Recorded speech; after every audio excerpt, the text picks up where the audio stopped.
ધોરણ 11 ની અંદર તમે તદેવ વિધેય વિશે શીખાશો। સંયોજિત વિધેયની અંદર આપણે જોઈએ કે જો વિધેય f a થી b નું હોય અને g b થી a પરનું વિધેય હોય તો સંયોજિત વિધેય g હોય તે a થી a ઉપરનું થશે, કારણ કે પહેલા વિધેય a પછી પાછું એટલે કે આ પ્રકારે થશે a ગણ ત્યાંથી b ગણ ને b થી પાછું a આવશે। આ વિધેય g છે, આ વિધેય f છે અને દરેક x belongs to a માટે g બરાબર of x equal to x એટલે દરેક ઘટકનું પ્રતિબિંબ પોતે જ મળતું હોય તો આ g f વિધેયને તદેવ વિધેય કહે છે અને એને I વડે દર્શાવાય છે। અહીંયા એના પ્રદેશ ગણને સંકેત એટલે કે I a થી a અનુ હોવાથી આપણે એ જો તો g a થી a છે તો અહીંયા સાઈડમાં a લખીએ એટલે a થી a ઉપરનું વિધેય છે એવું થાય। I નો અર્થ બરાબર, I નો અર્થ થયો a થી a ઉપરનું વિધેય એટલે અહીંયા ખાલી I લખો તો ચાલે, પણ એ સંયુક્ત રીતે દર્શાવવાનું હોય ને I a વડે દર્શાવાય। હવે આકૃતિમાં જોઈએ તો કે ધારો કે અહીંયા 1 2 3 લખો છું, 1 2 3 છે, અહીંયા 1 2 અને આ 3 આ પ્રમાણે જોડાય છે 1 2 3 એટલે એક વિધેયમાં એકનો પ્રતિબિંબ 2 2 નું 1 3 નું 3 છે। ફરીથી પાછું અહીંયા જોઈએ તો 1 નું 2 નું પ્રતિબિંબ 1 થી જોડાય છે, આ 2 સાથે જોડાય છે, આ 3 સાથે। હવે સંયુક્ત જો તો 1 નું ફરીથી પાછું 1 આવે છે, 2 સાથે જોડાય છે, 3 વાયા થઈને પાછું 3 સાથે જોડાય છે, એટલે દરેક ઘટક માટે આ શરતનું આપણી પાસે પાલન થાય છે બરાબર। પહેલાનું તો આ તદેવ વિધેય સંયુક્ત વિધેય તદેવ થઈ ગયું, બંને વિધેયોમાંથી એક વિધેય તદેવ નથી પહેલા, પણ સંયુક્ત વિધેયનું તદેવ થયું। બીજું ઉલટા ક્રમમાં FOG તો b થી b નું થશે। આ જ શરત મુજબ I b થી b અને ને IB વડે દર્શાવાય બરાબર, અને IB વડે દર્શાવી શકાય છે। તો અહીંથી અહીંયા સુધીનું વિધેય એટલે GOF એ IA વિધેય થશે। હવે તદેવ વિધેયથી શું આપણને મળે તો અહીંયા આપણે જોયું કે GOF વિધેય તદેવ છે કે હવે આપણી પાસે GOF વિધેય a થી a ઉપરનું છે એટલે કે GOF બરાબર IA છે। આનો અર્થ એ થયો કે એક વિધેય વ્યસ્ત સંપન્ન મળે,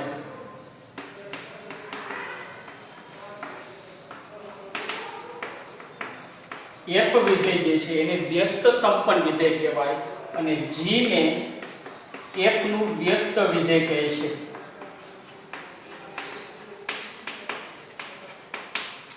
અથવા પ્રતિ વિધેય જેને કહેવામાં આવે છે અને તેને સંકેતમાં દર્શાવી તો f ઇન્વર્સ બરાબર g થાય।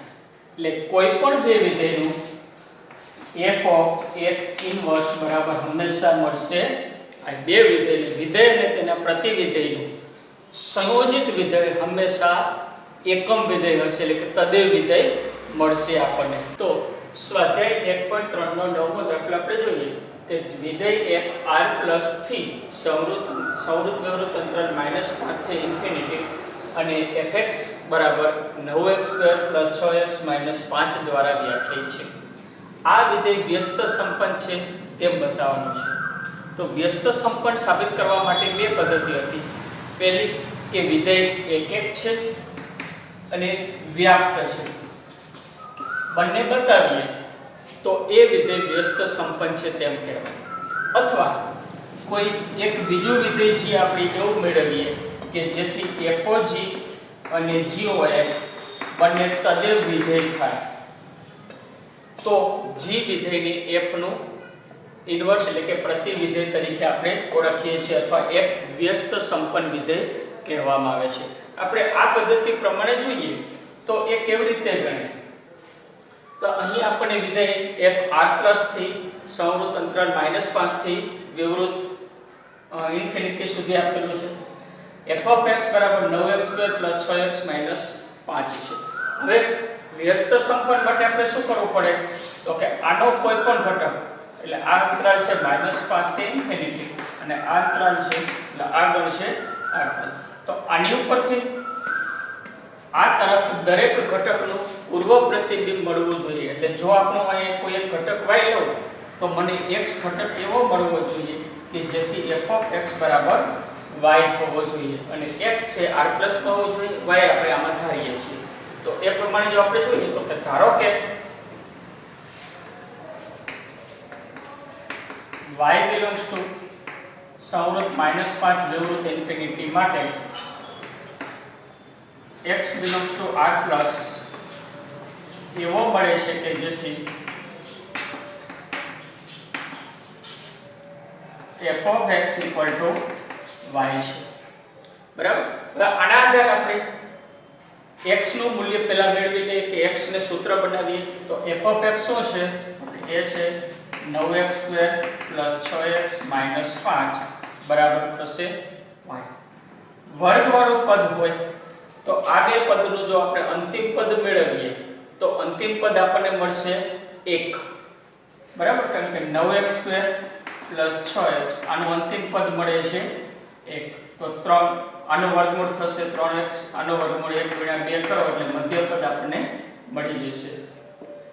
હવે +1 કર્યું છે તો -1 કરવું પડે, -5 તો હતા જ બરાબર y.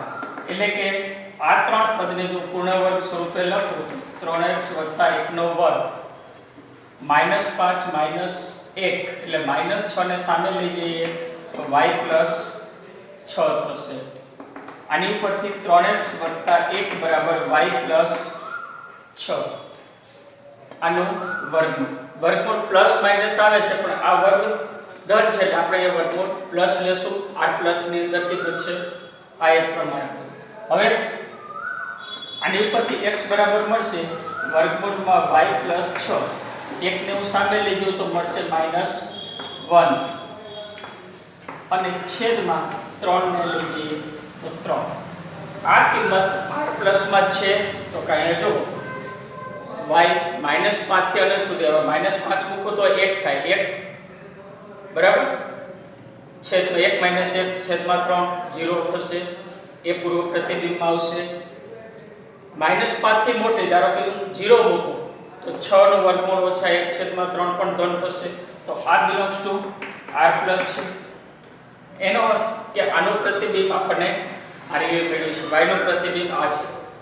એટલે જો y બરાબર હું 4 લઉં, y બરાબર ધારો કે 10 લઉં સરળતા માટે તો આનું પૂર્વ પ્રતિબિંબ કેવું હશે તો કે આમાં y ની જગ્યાએ 10 મૂકો એટલે 16 નું વર્ગમૂળ 4 ઓછા 1 છેદમાં 3 બરાબર 1 થશે. એટલે કે 10 નું પૂર્વ પ્રતિબિંબ 1 હશે. હવે આપણે વ્યસ્ત સંપન્ન બતાવવું છે તો અહીંયા જે પદ લીધું છે એને જ આપણે વિધેય સ્વરૂપે લઈએ. જો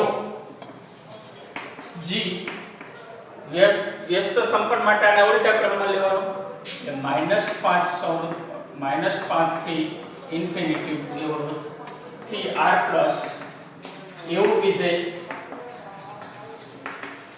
લઈએ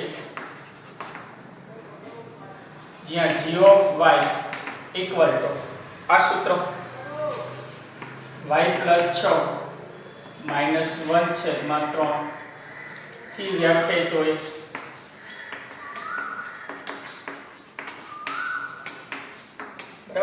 હવે આપણે બતાવવાનું છે કે GOF અને FOG I છે. તો અહીંયા GOF of x equal to GOF of x બરાબર આના બરાબર GOF of x નું સૂત્ર શું છે?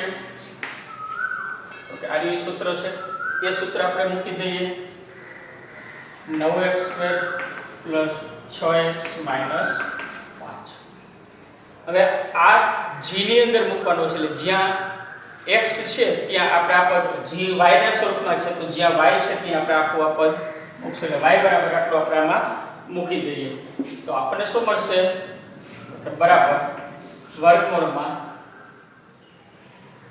y ની જગ્યાએ મૂકવાનું છે 9x² + 6x - 5 + 6 - 1 છેદમાં 3. y ની જગ્યાએ આપણે આટલું મૂકી દીધું છે આ પદ બરાબર વર્ગમૂળની અંદર હવે આ પદ શું થશે તો કે 9x² + 6x + 1 -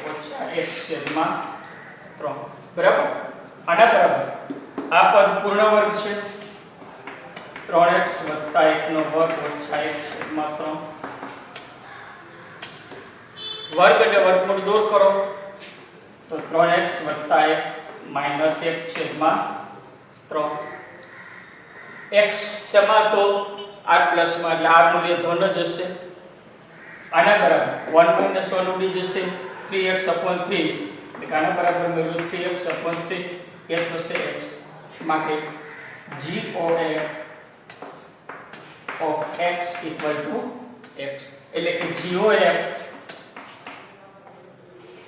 બરાબર I થયું તદેવ વિધેય થયું શેની ઉપર થશે અહીંથી આપણે લઈએ f વિધેય છે r + 3 r પ્લસ અને GOA of x = x દરેક x belongs to r plus એટલે તદેવ વિધેય થયું હવે FOG વિધેય આપણે મેળવવાનું બાકી છે જો FOG પણ આ જ પ્રમાણે તદેવ મળે તો g વિધેય f નું પ્રતિ વિધેય થાય એટલે કે f વ્યસ્ત સંપન્ન થશે તો એના માટે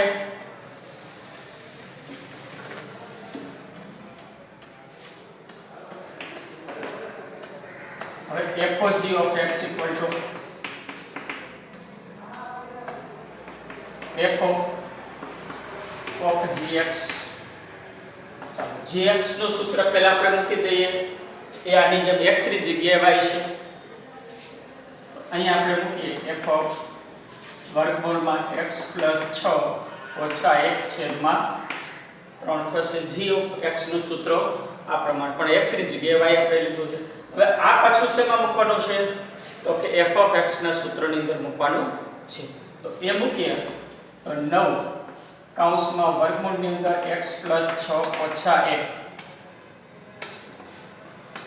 છેદમાં 3 નો વર્ગ + 6 કૌંસમાં x + 6 - 1 છેદમાં 3 અને -5 વર્ગ કરીએ તો 3 નો વર્ગ 9 આની સાથે ઉડી જશે અંશનો જ ખાલી વર્ગ કરવાનો છે તો પહેલા પદનો વર્ગ કરીએ તો x + 6 મળે મધ્યનું નિશાન 2 ગુણ્યા બંનેનો ગુણાકાર અને +1 થશે બરાબર અહીંયા 2 ગુણાશે 2 આની સાથે ગુણતા જઈએ તો 2 વર્ગમૂળમાં x + 6 2 ગુણ્યા છે 2 ગુણ્યા -1 એટલે -2 -5 છેલ્લે જે છે એમને મૂકી દઈએ આ બંને દૂર થશે બંનેનું બાદબાકી 0 x + 6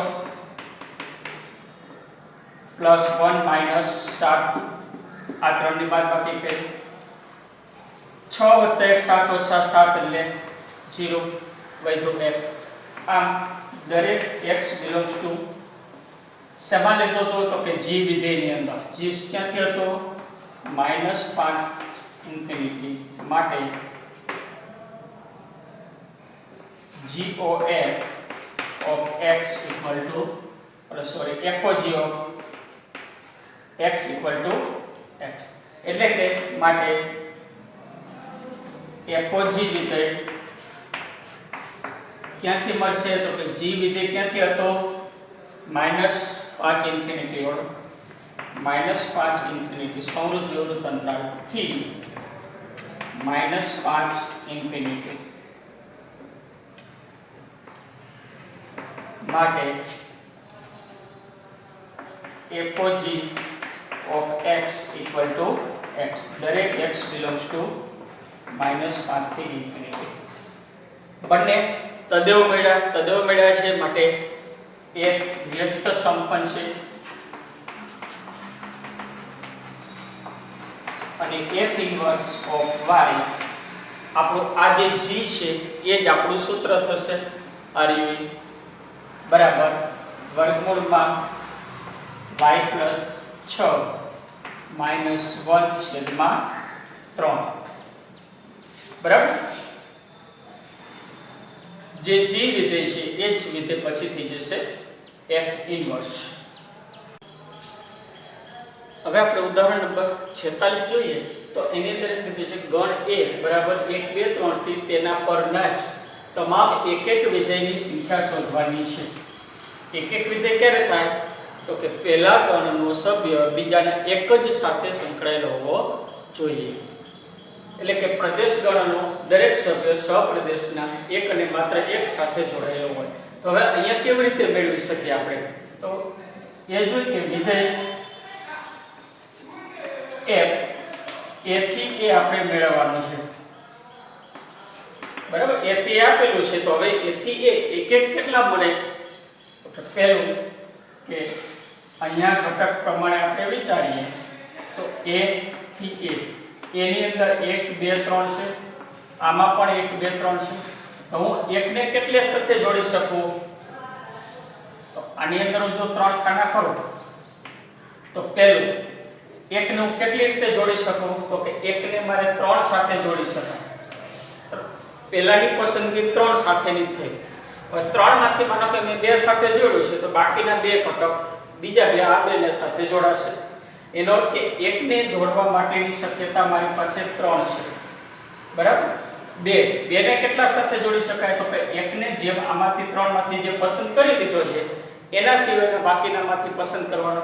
તો એકને ગમે તે એક સાથે જોડી દીધો હોય તો બાકીના 2 માંથી એક પસંદ થાય. બરાબર, અને ત્રીજો તો કે આ બેને પસંદ કર્યા પછી જે વધ્યો છે એ જ ઘટક. એટલે કે પહેલાની પસંદગી 3 રીતે થઈ શકે, બીજા ઘટકની પસંદગીમાં 2 ઘટક મળશે, ત્રીજામાં 1 સાથે. ટોટલ 6 ઘટક આપણને મળે. એટલે ટોટલ 6 વિધેયો આપણને મળશે. એનો અર્થ અહીંયા જો આપણે લખવું છે તો a થી a પરના કુલ એક એક વિધેયો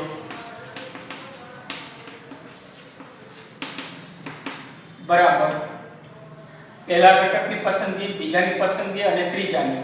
એટલે 3 × 2 × 1 બરાબર 6. એટલે કે 3 ફેક્ટોરિયલ જેટલી શક્યતા આપણને થાય.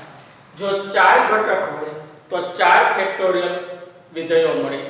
5 ઘટક 5 હોય તો 5 ફેક્ટોરિયલ વિધેય મળે. હવે આ ક્યારે શક્ય છે? બંનેમાં સરખા હોય તો.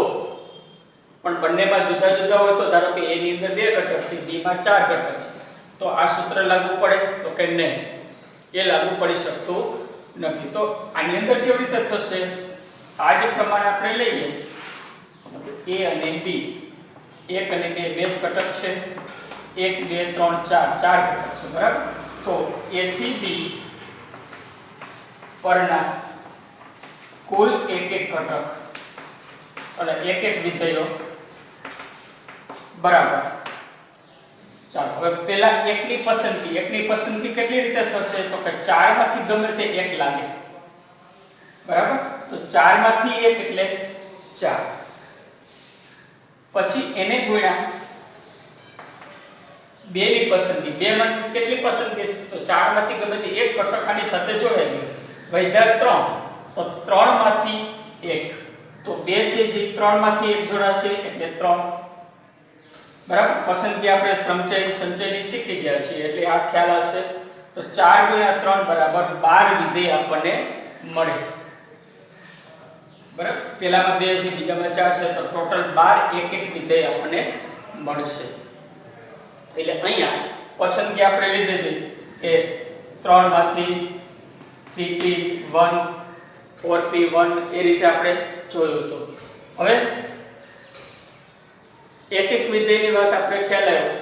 એક એક વિધેયની અંદર ખાસ એક બાબત ધ્યાનમાં રાખવાની કે પહેલા ગણની અંદર સભ્યોની સંખ્યા બીજા કરતા વધુ હોવી જોઈએ, બીજા કરતા ઓછી હોવી જોઈએ.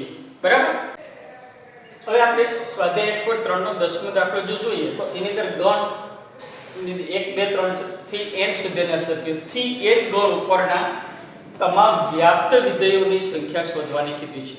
હવે વ્યાપ્ત વિધેય ક્યારે મળે? તો કે જો પ્રદેશ ગણના જેટલા સભ્યો, એટલે અહીંયા આપણે લઈએ કે પ્રદેશ ગણના સભ્યો બરાબર સહપ્રદેશ ગણના સભ્યો બે સરખા હોય તો આપણને વ્યાપ્ત વિધેય મળે, એટલે કે પ્રદેશના સભ્યો અને વિસ્તાર બે સરખો થવો, સભ્યોની સંખ્યા સરખી થવી જોઈએ. હવે અહીંયા આપણે બે પાસે સરખા છે તો વ્યાપ્ત વિધેયની શક્યતા છે. હવે વ્યાપ્ત વિધેય માટે તો કે ફરજિયાત એક વિધેય હોવું જોઈએ. જો અહીંયા હું 1 2 3 લખ્યો છે પણ મેં આ પ્રમાણે લખ્યો છે તો હવે આનો વ્યાપ્ત વિધેય ન મળે, કારણ કે આ જે બે ઘટક છે પાછા એકથી વધુ સાથે જોડાયેલા અથવા અહીં આપણે 3 છે એ બાકી રહી જાય છે તો એનું વ્યાપ્ત શક્ય નથી. તો એક વિધેય હોય, બધા જ બંનેના સભ્યો સરખા હોય અને એક વિધેય આપણને મળતું હોય તો વ્યાપ્ત વિધેય શક્ય છે. એટલે કે ગણ પર અહીંયા આપણે લખીએ કે આપેલ ગણ પર જેટલા એક વિધેય કેટલા વ્યાપ્ત વિધેય મળે.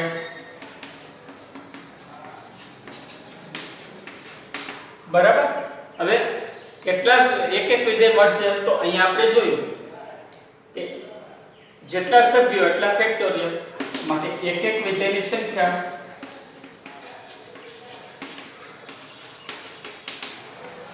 જેટલા ઘટક એટલા ફેક્ટોરિયલ n ઘટક છે તો n ફેક્ટોરિયલ થશે, માટે વ્યાપ્ત વિધેયની સંખ્યા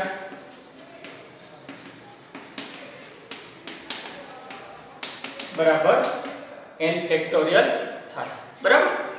સંયોજનનું ઉદાહરણ નંબર 26 આપણે જોઈએ કે વિધેયો f n થી n, g n થી n અને h n થી r છે. fx નું સૂત્ર 2x છે, g of y 3y + 4 છે અને h of z = sin z છે. તો સાબિત કરવાનું છે કે h of g of f = h of g of x. x y z belongs to n એટલે કે ત્રણેયના પ્રદેશ ગણમાં હોવા જોઈએ. પહેલા આપણે પહેલું ઘટક વિધેય સાબિત કરીએ, એટલે કે ડાબી બાજુ લઈએ of x equal to આને આપણે કેમ લખી શકીએ તો કે h of g of f of x. બરાબર. આ ઘટક આને લાગુ પડશે g of f of x તો એ આપણે ખબર છે કે h of g of f of x. બરાબર. h of g f of x નું સૂત્ર છે 2x, તો હું અહીંયા મૂકી દઉં 2x. હવે g નું સૂત્ર મૂકવાનું છે, g નું સૂત્ર 3y + z છે તો y ની જગ્યાએ હું 2x મૂકું તો 3 × 6x + 4 થશે. h નું સૂત્ર પાછું sin z છે એટલે z ની જગ્યાએ આપણે આટલું મૂકવાનું છે તો એ થશે sin 6x + 4. આ નંબર 1 તથા h of g of f of x equal to અહીંયા થશે h of g of f of x. બરાબર. આના બરાબર h of g f of x નું સૂત્ર છે 2x. ફરીથી પાછું આ પ્રમાણે આપણે જોઈએ તો h of g of 2x થશે. પાછું આની જેમ આવી ગયો એટલે h of એ થશે 6x + 4 બરાબર sin 6x + 4 થશે. આ નંબર 2 બંને પરથી એટલે કે પરિણામ 1 અને 2 પરથી h of g of f equal to h of g of f સાબિત થાય છે. હવે આના અંદર એક પ્રમેય છે કે પેલું કે જો વિધેય f x થી y હોય, g વિધેય y થી z હોય એટલે આ બે સરખા છે જો, અને h વિધેય z થી s એટલે આ બે સરખા છે પાછું, તો બંનેનું સંયોજિત આ જે સાબિત કર્યું છે એ સત્ય છે. અહીંયા વિધેય બદલાઈ જતા પ્રદેશ ગણો તો આ વસ્તુ શક્ય નથી.